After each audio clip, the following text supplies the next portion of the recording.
Binigyan ng tig sa 10,000 piso ang halos 4,000 apektado ng El Nino sa Zamboanga Peninsula. At nakatutok si Efren Mamak ng GMA Regional TV 1 Mindanao. Hindi nakaligtas ang Zamboanga Peninsula sa mga lubang apektado ng El Nino. Kabilang ang libo-libong magsasaka, mangingisda at kanilang pamilya.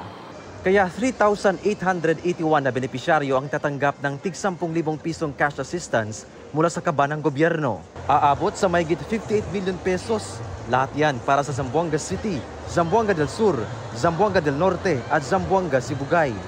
Namahagi rin ang DSWD ng cash assistance sa 10,000 namang beneficiaries ng AICS program.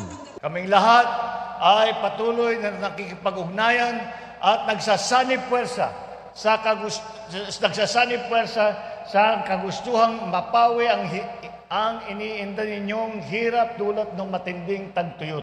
Umabot na po sa 3.6 milyong katao ang lubhang naapektuhan. Aabot na rin sa 5.9 bilyong piso ang halagang nasayang, nawala o hindi kinita ng ating mga magsasaka at mangingisda.